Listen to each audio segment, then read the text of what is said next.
تحياتي، معاكم مؤمن شلبي وحلقة جديدة من برنامجنا وبرنامجكم خواطر زملكاوي. قدر الله وما شاء فعل. الزمالك يخسر في ذهاب نهائي دوري أبطال أفريقيا أمام صن داونز الجنوب أفريقي 3-0. تشكيل غلط. الزمالك بدأ الماتش بالحاضر الغائب أحمد الشناوي، قدامه علي جبر وإسلام تهور، على يمينهم أحمد توفيق، على شمالهم مظلوم يوسف، قدامهم طارق حامد وإبراهيم صلاح، قدامهم على اليمين شيكابالا، وعلى الشمال ستانلي، وفي القلب أيمن حفني، خلف مهاجم وحيد منفصل عن باقي الفريق باسم مرسي.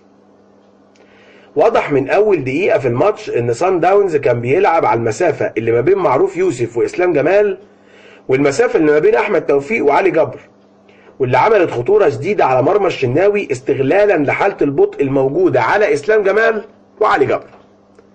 أحمد توفيق كان أحسن الوحشين، إنما معروف واللي أول مرة في حياته يلعب باك شمال كان ثغرة خربت علينا الدنيا.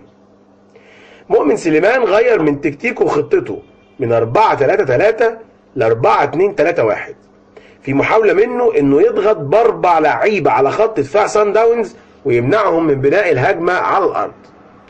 الخيبة بقى ان صن داونز غير هو كمان واختصر وقته في انه يلعب كور طولية سواء عالية او على الارض في الشارعين اللي على اليمين باسم توفيق او على الشمال باسم معروف يوسف.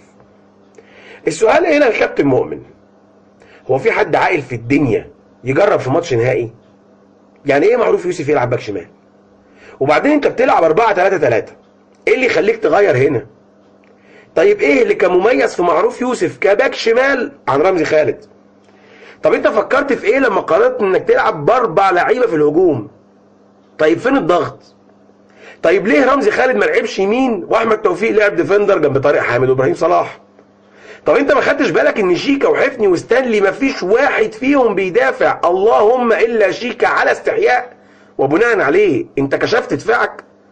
طب التغييرات اللي اتعملت بنزول رمزي ولعب معروف في نص الملعب اتأخرت ليه؟ للأسف مؤمن سليمان يتحمل النتيجة منفردا. اللي هيقول لي مستوى لعيبة هقول لك ان لما الخطة اتظبطت مستوى اللعيبة الكويس ظهر. نرجع نقول جول اول من اوفسايد فاضح، جول تاني الشناوي بيستكمل فيه مستواه في ماتش العودة امام الوداد، وجول تالت بنيران صديقة من المتهور اسلام جمال، وان كان حتى لو ما كانش اسلام دخلها كان في مهاجم مستني وراه، ما تقلقش يا سولو. بعد الجول التالت لعيبة الزمالك صحيت، لعبت كورة وصلت وسيطرت، او ان فريق صن داونز اكتفى وقرر عدم الهجوم على كده. خرج شيكابالا ونزل رمزي خالد عشان يتحرر معروف يوسف من مركز الباك الشمال، واللي رمزي في أسوأ حالاته احسن من معروف في المركز ده. الزمالك امتلك زمام الامور، وفي الوقت اللي بيفكر فيه مؤمن في التغيير الثاني يتصاب الشناوي ويخرج وينزل جنش. استكمالا للعك من مؤمن بيقرر خروج باسم مرسي في الوقت اللي كان لازم يفضل فيه وينزل مصطفى فتحي، ويطلع ستانلي كراس حربة صريح. ستانلي اصلا ما كانش موجود وهو جناح، وده الدور اللي هو بيجيده، تقوم انت مخليه وتطلعه مهاجم صريح وتخرج باسم اللي كان مموت نفسه على كل كوره.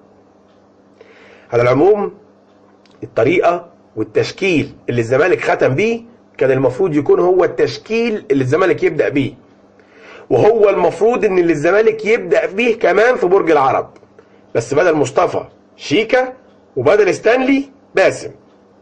اعتقد هيبقى التشكيل جنش، علي جبر، اسلام جمال، على اليمين توفيق، على الشمال رمزي خالد، قدامهم طارق حامد وابراهيم صلاح ومعروف يوسف، قدامهم على اليمين شيكابالا، وعلى الشمال ايمن حفني، قدامهم باسم. في الاخر ما حلتناش غير ان احنا نقول ربنا يستر وعاش الزمالك.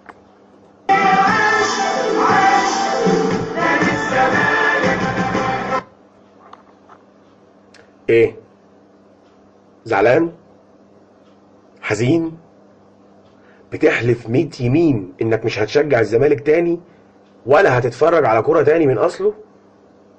كداب. ماتش العودة الحد اللي جاي يوم 23، وانت هتروح استاد برج العرب وهتشجع لاخر لحظة. عارف ليه؟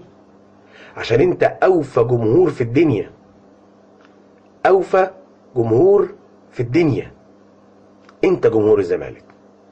ولو التدريب اللي جاي للفريق هيكون بجمهور هنروح نشجع فريقنا، مش هنروح ونضرب فريقنا. شدوا حيلكم، لسه فيه امل.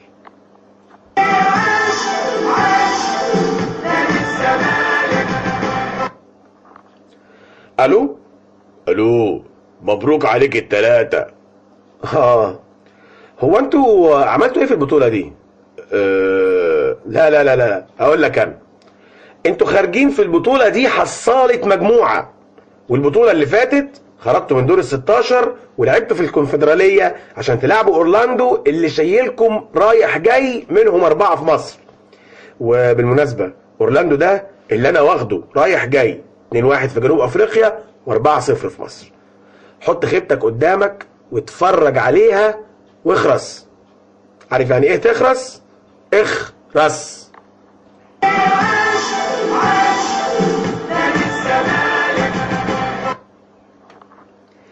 يوم الحد اللي جاي ممكن نكسب، ممكن نخسر، ممكن، كل شيء جايز، بس الاكيد اننا مش هنبطل نشجع ولا ندعم كل ما هو زملكاوي. بالمناسبة اللي بيتكلم على هروب الشناوي، يا ابني الشناوي ما هربش يوم ماتش النجم، الشناوي ما هربش يوم ماتش الوداد، هيهرب النهارده؟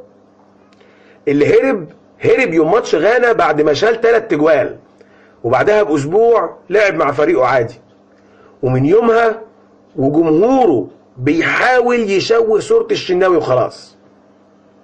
على رأي المثل، ودت لو كل النساء زيها. اخر حلقتنا كان نفسي تكون حلقة سعيدة نحتفل بيها بماتش كويس. على العموم لسه قدامنا 90 دقيقة في مصر ورا الزمالك لآخر نفس، مستنيينكم في برج العرب. لازم نكون احنا اللاعب رقم 1. اخيرا عاش الزمالك، واشوفكم ان شاء الله بعد ماتش العودة.